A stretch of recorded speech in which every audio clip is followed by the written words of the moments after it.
We are joined now by Johnathan Von Tobel, professional sports bettor and handicapper. He's the host of The Edge on VSIN. You can catch that show 10 to midnight Pacific on VSIN Live on Sirius XM 204 and Fubo TV. You've also heard him on ESPN's Cofield and Company in ESPN Las Vegas.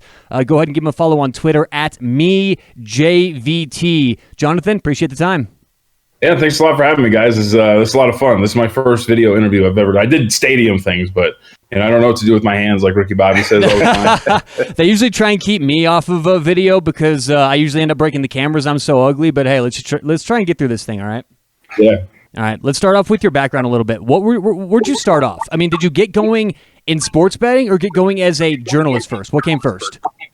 So it kind of came hand in hand. I grew up out here in Las Vegas. I was born in Santa Ana, but my family's been here since we've been about two. I was about 2 years old when we moved out here. So, I grew up out in Las Vegas. When I started going to school for journalism, to get through school, I worked at Starbucks in the Red Rock Casino out here. And, I was always a sports fan. So, you start betting and the Starbucks that I worked at was right outside of the sports book. So, you talk to bettors all the time because they come for the regular coffees, a lot of the horse racers. You get more and more involved as the days go on. So as I progressed through my degree in journalism, I also started to bet more with the money I made at Starbucks. So it kind of just went hand in hand. And then when I got into the media journalism realm, it was just with regular sports talk radio. Obviously, being based in Las Vegas, there's a certain sports betting content to it, but nowhere near what we're doing at VSIN. And they needed a producer, and then that's when I got started at VSIN. So kind of went hand in hand for the most part in terms of like sports betting and media and everything like that.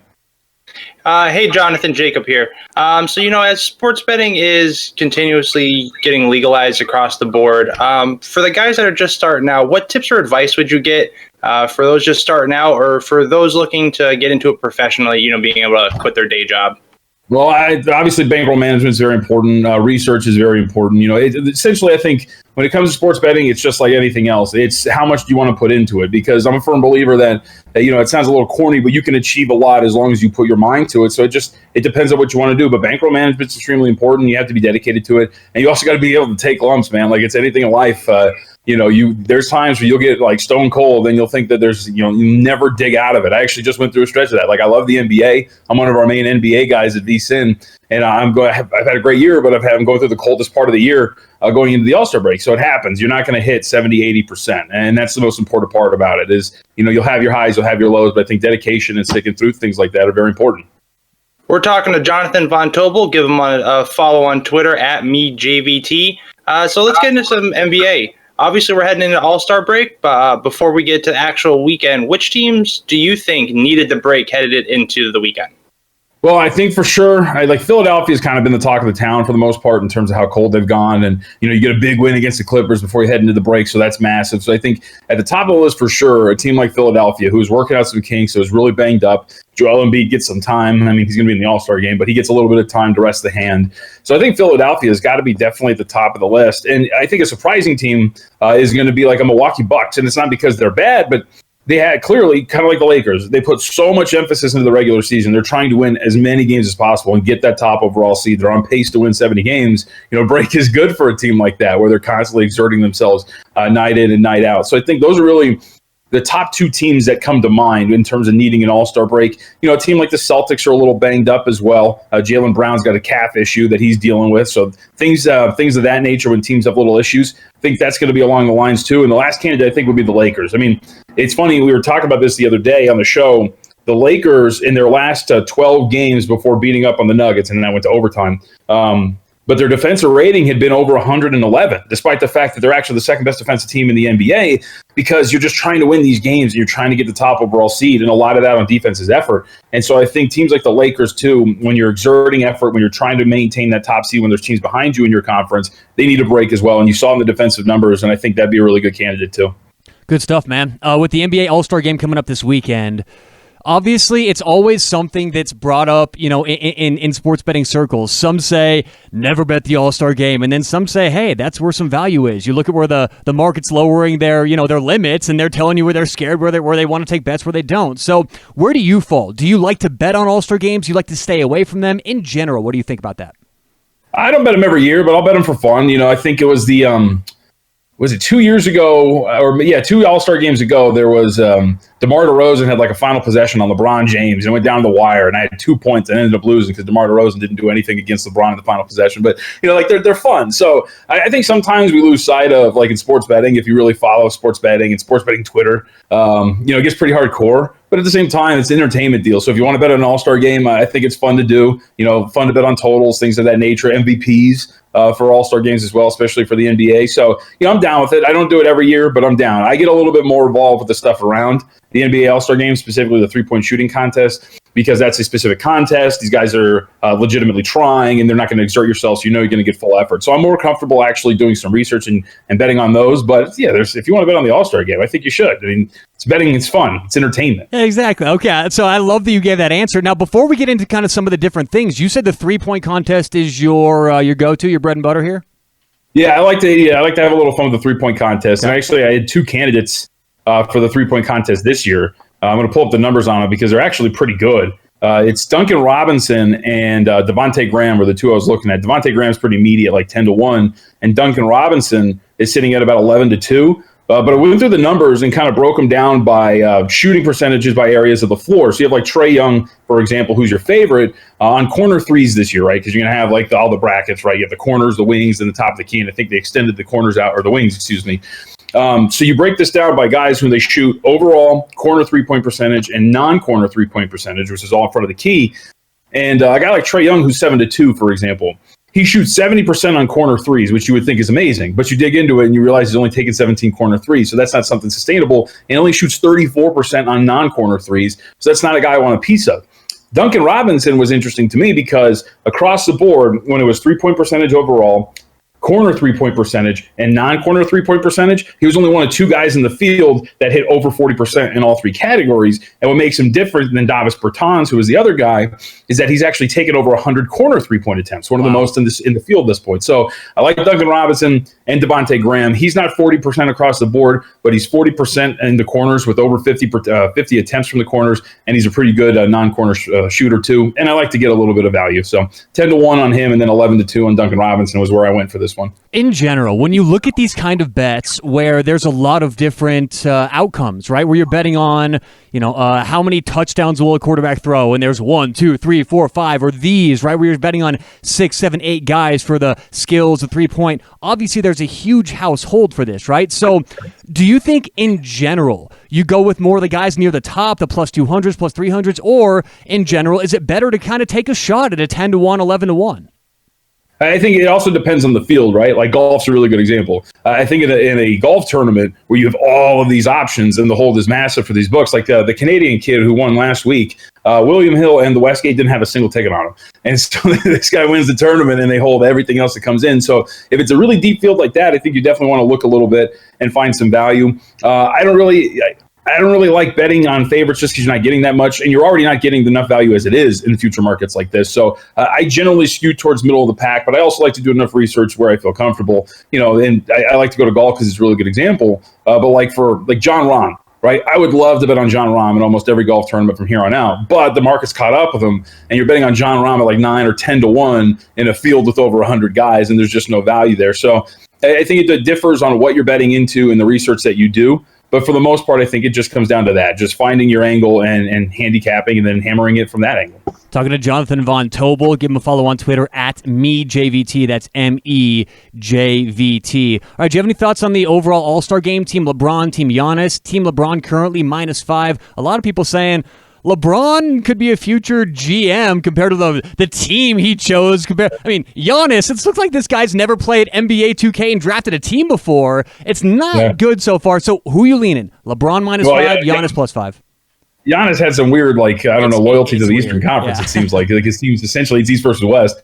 Obviously LeBron's team should be favored. I was joking around on the show last night, actually, because my co-host, Matt Humans, was telling me about, essentially just what we talked about. Like, LeBron's team is going to be dominant, blah, blah, blah. And I was like, I don't know, man. You got a lot of dominant ball handlers. I don't know how a James Harden fits on the floor with a LeBron James or an Anthony Davis. But in general, I would say yes, LeBron. But the thing that kind of throws me off here is just the new format, right? And that's why I didn't get involved this year. When the scores are resetting after the first quarter and the second quarter, then you have the target score in the final quarter. After the third quarter score, they're going to add on the 24 points. So I stayed away. because of that. And, sometimes I really don't like to do this when it comes to events like this or just moments in time, but like there was just a weird aura around what this All-Star game is going to be. Is there going to be effort from a lot of these players because of the tributes to Kobe Bryant and things of that nature? So to me, there were so many factors. I stayed away from the game itself, but obviously I agree with the line, like a heavy lean towards LeBron, but now it's up to 5. I mean, who knows how high it's going to get? Because then you might sit back and go, okay, maybe there's something going here with the Team Giannis if the number gets high enough.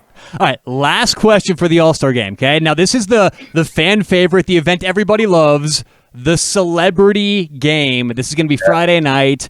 Team Wilbon, Team Stephen A. Now, I always go Team Wilbon just because I can't really stand Stephen A. Smith. That's just me. So let's just give you a quick recap. If you don't know, Team Wilbon. Wilbon's the captain. Or excuse me, the captain is Common, the rapper. They got Bad Bunny. They got Kane Brown. The NBA legend, Quentin Richardson. And then Team Stephen A. The captain is Chance the Rapper. They've got Quavo. They've got Taylor Bennett. The NBA legend, Darius Miles. You're going to go Team Stephen A., Team Wilbon. What are you thinking here? Whatever Team Quavo's on, I'm in. Like, I don't know, because actually I really enjoy All-Star Weekend, and he's been on a couple of Celebrity All-Star Quavo's Team Stephen A., so you're going Stephen A. There you go. Stephen A. Quavo's actually like a secret baller, man. Like, he actually has some really nice handles. He can shoot. There was one 2 years ago that he actually dominated the Celebrity All-Star game. He's actually got some secret game to him. So whatever Team Quavo's on, I'm totally in. There you go. We're talking to Johnathan Von Tobel. Give him a follow on Twitter at @MeJVT. I will say this before we go on. Chance the Rapper is my lock for MVP going into this. He really is. My fiance is the biggest Chance the Rapper fan, and he grew up street balling in Atlanta and when in wherever Chicago, the city he's from, whichever it is, but. I really do like Chance the Rapper as MVP for the Celebrity All-Star game. It's always weird to see who's good at basketball. Adam Sandler's good at basketball. He gets some like random comedians every now and then. It's weird. And Adam Sandler's got like that weird kind of like almost like a Tim Duncan-esque jump shot where he can like bank it in from angles. Like, it's so odd. Throws it from behind his head. Yeah. He shoots like I do. Like a Jewish guy like me, So you gave us a few teams that needed a break. What are a few teams that you think are primed to make a run after the All-Star break? I think like the Clippers, I think, would be a pretty good example. A team that Boston game was, by the way, was fantastic. I hope some of you guys actually got to watch it. It was one of the best NBA games of the season up to this point. But this Clippers team, who has really been unhealthy throughout this entire first part of the season, they have yet to play I think six consecutive games together, something ridiculous. And then Paul George, of course, pulls the hamstring in that game against the Boston Celtics. But look out for a team, I would say, like the Clippers. The Clippers, if they're finally going to be healthy, they finally start to play together. They finally start to get, a little bit more in terms of the intensity, making that playoff push. I think Los Angeles could be pretty primed for that. And watch out for the health, of course. But that Boston game was the first time they had lost 2 consecutive games all season long. So this is a team that had been barely trying, that hadn't really given anything on the road whatsoever. So they're really primed, especially in that range from 1 to 3 in the Western Conference. And I think, too, because this team started to get healthy and they actually made a little run going into the break. But the Denver Nuggets, too, man. Like, the Western Conference is loaded, but the Denver Nuggets are extremely deep. A guy like Michael Porter Jr., who's actually been sidelined because of some injuries that he's been dealing with, has been a phenomenal surprise for them, and they've been waiting for that because that's what they thought he was going to be. But from top to bottom, right, Paul Millsap had missed a lot of time. Jamal Murray had missed a lot of time. Will Barton had been in and out of the lineup. So this is a team that once they're starting to get healthy, and they are, could definitely make a run, especially with their inherent home court advantage, which is much more prevalent in the regular season. I think Denver's going to be pretty dangerous down the stretch too. Great. So anyone else in the West that you might think of as a sleeper going into the second half of the season? No, I think it's Denver's like the sleeper for me. So I bet them about a week and a half ago to win the Western Conference, about 12-1. I think I got a bad number. I think you get 15-1 if you look around for it. But I think Denver, to me, and it was more of there is a clear road for them to get to the Western Conference Finals, and then I can hedge off of that if I want to. But I think at that point, really, that's the line of demarcation in the Western Conference. I have a futures ticket on the Jazz that I bet in the summer to win the finals at 30-1, but I don't feel confident about that. Defensively, they've really fallen off. They're a little small with the new Vamp lineup, and I thought that would actually help them out a little bit, but it really hasn't. And then after that, Houston. Houston's a really big unknown. And maybe going back to your last question, maybe that's a team that catches some fire here with the small ball look. But I've downgraded Houston quite a bit in the regular season. I haven't been high on them, and I'm just not sure how the small ball lineup really works out for them. I mean, think about it. before their game against Boston, right? They had played 3 games in that small ball lineup. They had been out-rebounded by 29. They had given up 53 points per game in the paint. They were just getting destroyed in those 3 games against the Lakers, Phoenix, and the Jazz. So I'm not really high on Houston. I think Denver's a line of demarcation. It's those top 3 teams, and then everybody else is kind of competing to finish up behind them. Do you think sure, still, go ahead, Jacob. Sorry, on that, yeah. There are just so many good bigs in the West right now. I mean, I'm a big fantasy player, so I'm pretty keened in on, matchups. And I'm a guy that usually takes bigs against the Rockets now. I mean, it's just how it is. I didn't like the Capella trade. I didn't, but I'm definitely right there with you with Denver and against Houston. So. Jonathan, you throw those 3 teams out, LA Clippers, LA Lakers, and the Denver Nuggets. Do you think there's value on Denver? The last lines I saw, this is off the top of my head, I believe it was somewhere around the LA Lakers were plus 150, plus 175, LA Clippers around plus 200, plus 225, and then it takes a jump. Denver's about plus 550, plus 600. Would you say there's maybe a little bit of value taking the Nuggets at that 3 spot, if it is, kind of in your opinion, down to those 3 teams in the West? Are you talking about the odds to win the Western Conference? Yes, just to win the West. So I would actually shop around, because 2 weeks ago they were 12-1, and actually then not even 2 weeks ago they were 12-1, and that was at the Westgate. Oh no, actually, excuse me, that was at William Hill. Westgate I think had 15-1 to win the Western Conference. Really? So, and again, this is off the top of my head. This may not be exactly accurate right now, but yeah. No, but to your point, I think there are double digits available for Denver, and you're talking about a team that could win more than likely could win the 2nd seed in the Western Conference, being at about 15-1. And to me, I had this conversation the other night with somebody, and they're like, "Yeah, wow, you really think Denver's going to beat the Lakers or the Clippers?" And it's not so much that I think that they can beat the Lakers and the Clippers, but like we talked about, if I have 15-1 on Denver going into the Western Conference Finals to win the Western Conference, then that's an opportunity to hedge off of that, and you can find yourself in a pretty good position. So that's how I have that set up. I have a ticket that I'm really excited about, the Miami Heat at 80-1 to win the NBA Finals. Do I think they can win the NBA Finals? No, but is there a road to the Eastern Conference Finals and potentially an NBA Finals berth? Yeah, it's obviously there. And so when you're betting some of these futures, when you're betting them at value, it's not so much you want to hold on to them and so you can think, yeah, I'm going to cash this and they're going to win, but it's setting yourself up. So yeah, long story short, I do think there's value in Denver because I think they're still in the range of 15-1 to win the Western Conference. All right, man, we'll get you out of here on this one. Obviously, Zion coming back this year, playing this year finally, has been a big story. What about Rookie of the Year? I mean, right now in the market, it looks like Ja Morant's a very big favorite. Zion is that underdog, and you may have to, again, correct these numbers because this is off the top of my head. About the last I saw was minus 400 Ja Morant, plus 500 Zion, and then it goes down to plus 900, plus 1,100 for some of these other rookies. Does Zion have time to make a legitimate run, or is it over? Does Ja Morant pretty much have it in the bag because of where we are in the season? Yeah, it depends on where you shop. I've seen that number. I've seen Ja as high as minus 800, to win the award. And again, I think that one's courtesy of the Westgate. But look, it's funny. So Humans, my co-host, again, he's got a ticket on Ja Morant, and he bet it before the season started at 3-1 to win Rookie of the Year. And he's kind of doing this whole reverse mush thing, telling me that I don't know. Zion's making this push. To me, in my mind, there is no question who the Rookie of the Year is. Despite what Zion has been doing in these last few games, right? It is Ja Morant. And the biggest thing, go back to a few years ago, Malcolm Brogdon won Rookie of the Year over Joel Embiid. And why? Because he had played more games. That's the biggest issue here with Zion. He was not available. He barely made his debut, as you mentioned. Was it now 2-3 weeks ago against the San Antonio Spurs? Ja Morant's the Rookie of the Year because he's been playing at a high level and he's been available throughout this entire season. So I wouldn't find much value in Zion. And even if you go back to last year, right, the narrative had started to pick up for Trae Young in the second half of the season over Luka Doncic because he'd been playing so well. But the voters, only 2 people voted Trae Young first place for Rookie of the Year. So the narrative had started to go in Trae Young's favor, but the voters know exactly what had happened. All year long, Luka Doncic was the best player, and he almost swept the award. So I would say, I wouldn't touch Zion Williamson because I don't think he's going to win, and I don't think he's got enough time because he hasn't been available to surpass what Ja Morant has been doing. Good stuff. He is Johnathan Von Tobel. Give him a follow on Twitter at MeJVT and listen to The Edge on VSIN. You can catch up on that 10 to midnight Pacific at VSIN Live, Sirius XM 204, Fubo TV, Sling TV, NESN, MSG Networks, and so many other outlets. So be sure to check for them online. Again, he's Johnathan Von Tobel. Jonathan, thanks so much. Thanks a lot, guys. I appreciate it.